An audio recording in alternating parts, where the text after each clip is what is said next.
Yes, adolescents do take more risks than adults because they have a higher tolerance for consequences of unknown probability.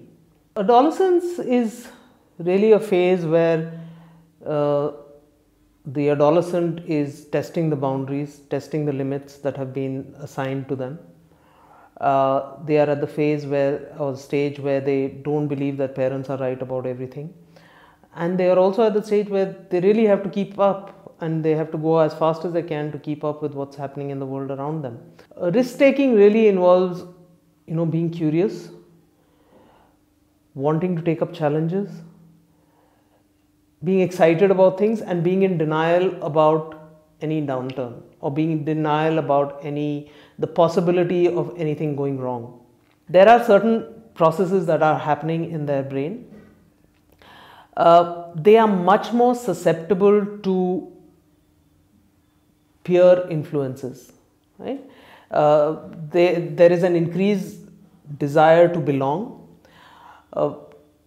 When an adult is excluded from a peer group, they undergo less distress than when an adolescent is excluded from a peer group. And this is not just a whimsical thing. This is actually got to do with the development of the brain. The right ventrolateral prefrontal cortex actually facilitates that process. It is much more developed in adults and not so developed in adolescents.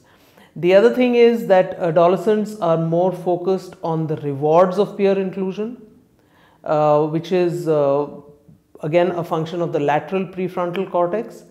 When friends are watching, they tend to take much more risk and are not self-regulating.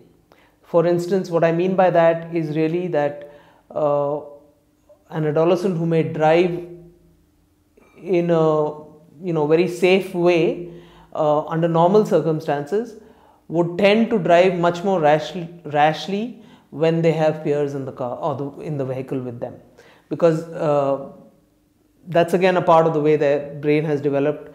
Their rewards of peer inclusion are much higher. We need to educate them and inform them. We have a duty to warn, so to say, but we cannot control them, and that's something that we need to accept.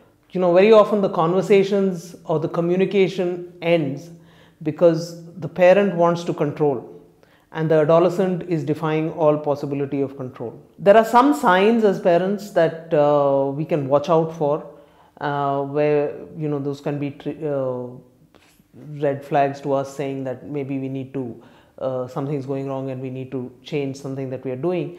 And some of those signs are substance use, excessive substance use, boredom, because a bored mind is a devil's mind, so to say, the constant need for excitement, and an inability to control emotions. A parent-child relationship, when it moves into the adolescent years, is less about control and more about communication, more about understanding, more about letting go. While we cannot control what the adolescent is doing, and that sometimes makes us feel helpless, we can definitely as parents control how we are responding to what they are doing and how we are guiding them and supporting them in the process. We want to protect our children. We want to make sure that nothing ever goes wrong in their world, that they never make a mistake, that they never fail. But sometimes we only learn lessons when we make our mistakes.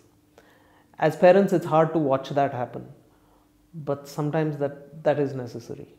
The bottom line is we have to have communication with our children, and that communication and that relationship has to evolve as the child is growing. While the adolescent may communicate independence and bravado and all of that, they know what they want, they do want to have the safety of having a place that they can come back to, and they do want to know that the parents are in control. It's like the plane is on autopilot, but they want to know that there is somebody in charge.